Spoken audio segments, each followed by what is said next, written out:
everyone, it's Exoman, and I'm alone with my grandpumpkin today, and she got a cute little shirt on. Look at it. Can we show your shirt, Ruby?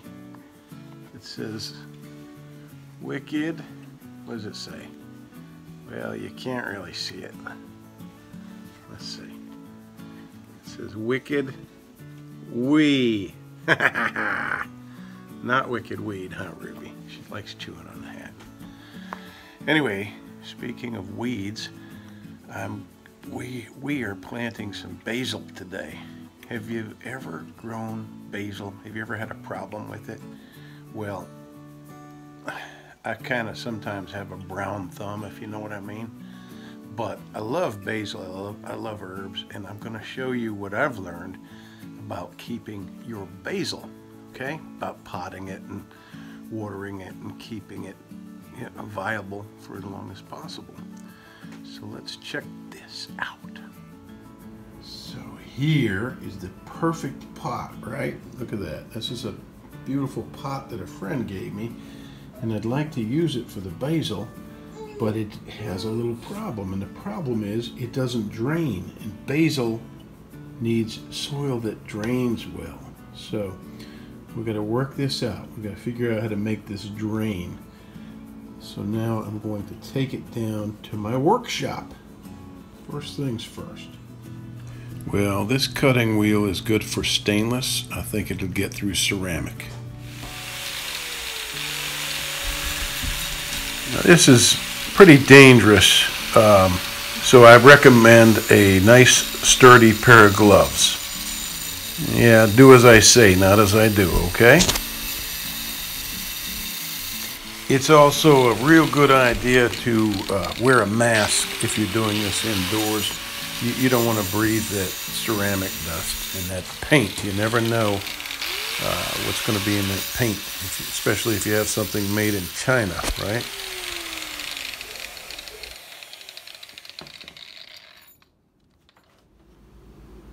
There are a few important things to remember about basil.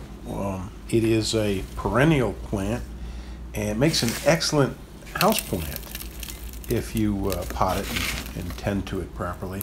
It won't grow down in zone 10, you know, South Florida. It's just too hot down there. And it'll do all right down to zone 4. I know some people will think my watering device is funny. Some people won't get it. Anyway, as for watering, generally you want to keep the soil moist but not wet. Again, it likes to drain. You want a soil that drains, or a pot that drains. If you allow your basil to dry out, it will start to flower, and flowering is not preferable because that will minimize leaf production. You don't want to reduce leaf production because that's what your plant is for. And the flowers, while they can be pretty, they're not really useful in cuisine. One of my favorite treats with fresh basil is a caprese salad, where you take nice slices of fresh mozzarella and slices of fresh tomato, and you put basil leaves over that, and drizzle a balsamic reduction and some olive oil, and there is nothing better for a nice cool summer salad. I just love that. A little cracked pepper and some salt. It's wonderful. There are plenty interesting facts about basil. It has a rich history in medicine and religion. It was used in embalming of the Egyptian mummies. They found basil in the mummies. It was believed to have been found in the tomb of Christ after resurrection, and it has a rich history in Ayurvedic medicine, which is really interesting. So you really can't go wrong with basil. It's just a powerful plant. It's got powerful antioxidants. It's anti-inflammatory. It's said to help fight cancer. It's antibacterial. It's just wonderful. You can eat it fresh off the plant and ingest all those wonderful, wonderful medicinal benefits and properties. So go get yourself some basil today.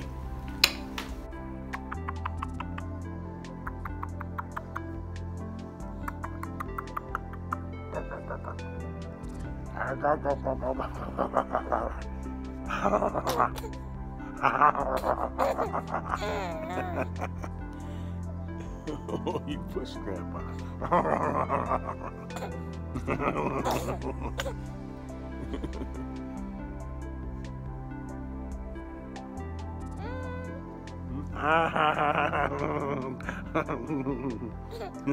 You're so cute. You're so sweet. Oh, yeah.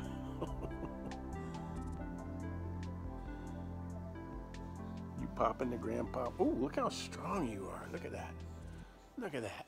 Sit right up, huh? Sideways even.